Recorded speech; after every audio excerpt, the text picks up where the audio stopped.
She thought it was just another shift, serving tables, smiling through exhaustion, blending into the background like she always did. But when a wealthy CEO made a cruel bet, mocking her for the color of her skin and what he assumed she couldn't possibly know, everything changed. What began as humiliation turned into a moment that silenced an entire room and exposed the ignorance money can't hide.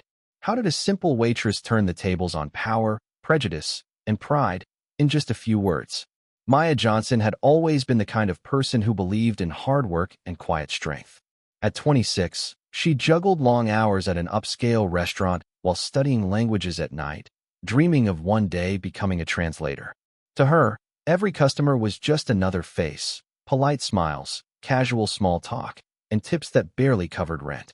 The restaurant buzzed with chatter and clinking glasses that evening, the kind of place where expensive suits ordered in tones that made waiters feel invisible. Maya didn't mind. She'd learned to stay composed no matter how people looked at her. But beneath her calm expression was a spark they couldn't see, a mind fluent in 5 languages and a heart tired of being underestimated. That night, when a group of executives walked in laughing too loudly, she had no idea that one of them would soon turn her ordinary shift into a public test of humiliation, one that would challenge not just her pride, but everything she believed about respect and dignity. The dinner rush was in full swing when the executives took their seats near the center of the restaurant, loud, confident, and oblivious to the stares they drew. Maya approached with her notepad and polite smile, ready to do her job. One of the men, tall, gray suit, watch gleaming under the chandelier, looked her up and down as if she were invisible until he wanted entertainment. "Hey," he said, turning to his table, voice dripping with amusement. "Bet none of you she can even pronounce a word in Mandarin." The others laughed, that hollow, dismissive kind of laughter that stung sharper than words. Maya froze, unsure if she'd heard right. It wasn't the first time she'd been underestimated, but something about his tone, the arrogance, the certainty, cut deeper. She placed their menus on the table, her hands steady even as her chest tightened. The man leaned back, smirking. "Tell you what," he said loudly enough for nearby tables to hear. 500,000 says she can't even understand what I'm about to say." His friends roared in approval, waving their glasses like this was some game. The restaurant seemed to shrink around her. Conversations dimmed. Heads turned. Maya's manager stood frozen behind the counter, caught between embarrassment and fear of offending wealthy clients. And Maya, standing there, tray pressed to her side, felt the heat of 100 eyes waiting for her to fail. He started speaking, fast, fluent Mandarin, every syllable a weapon designed to humiliate.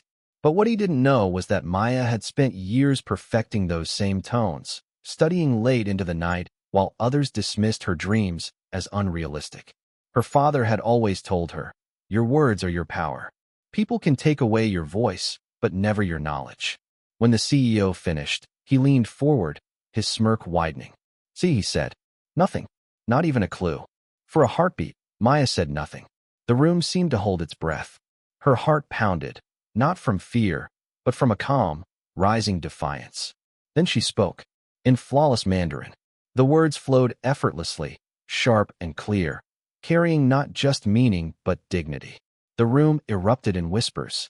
The executive's laughter died instantly. The CEO blinked, his arrogance melting into shock. Maya translated his sentence back into English, slowly, deliberately, so every person listening could understand exactly what had just happened.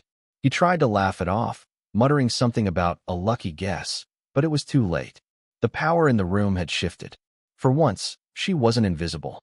Yet even as the tables around her erupted in quiet admiration, Maya knew something else was coming. The kind of retaliation that doesn't happen out loud. The manager's face was pale. The CEO's forced smile lingered just a second too long. Because men like him rarely accepted humiliation quietly. And deep down, Maya sensed this wasn't over, not by a long shot. The air in the restaurant felt heavier now, thick with embarrassment, power, and pride colliding in silence. The CEO's face had turned a deep shade of red, the laughter from his table long gone. For the first time that night, he was the one being watched. Maya stood still, her chest rising and falling, hands trembling from the adrenaline she refused to show. Then came the shift. His forced grin vanished. "You think you're clever?" he muttered under his breath, loud enough for her to hear. You'll regret that. Moments later, her manager appeared at her side, eyes darting nervously toward the table. Maya, he whispered. I'm sorry, but they've requested someone else take over. The words landed like a punch. Requested. The same word they always used when racism came wrapped in politeness. She nodded slowly, stepping aside, even as a storm brewed in her chest. Around her, other servers looked away, pretending not to notice. It was safer that way. The CEO smirked as she walked past, a silent reminder of who still held the power. But before she reached the kitchen, another voice spoke up. A woman from a nearby table, an Asian woman who'd overheard the entire exchange, stood and said clearly, Actually, I understood everything she said. Her Mandarin was perfect. Yours wasn't. The room fell silent again. All eyes turned back to him. The CEO's jaw tightened, his authority cracking under the weight of humiliation. For a brief moment, Maya saw something rare, the unraveling of a man who believed money could shield him from consequence. Still, the damage was done. Maya finished her shift in silence, her body numb, her heart caught between pride and pain. She'd stood her ground, but it came at a cost she couldn't yet see. Because even victories, when you're black in a world that doubts you, can come with consequences that echo long after the applause fades. And as she left the restaurant that night, her reflection in the glass door stared back, tired, defiant, and uncertain of what tomorrow would bring.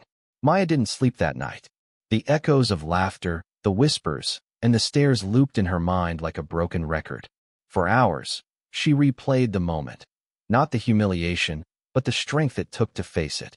The next morning, she walked back into the restaurant unsure of what waited for her. Some co-workers avoided eye contact. Others gave quiet nods of respect. The CEO never returned, but the story did, spreading quietly among staff, then customers, then online. Within days, someone who'd recorded the exchange posted it on social media. The clip went viral, millions watching as a young black waitress dismantled arrogance with nothing but grace and intelligence. Strangers flooded her inbox with messages of support.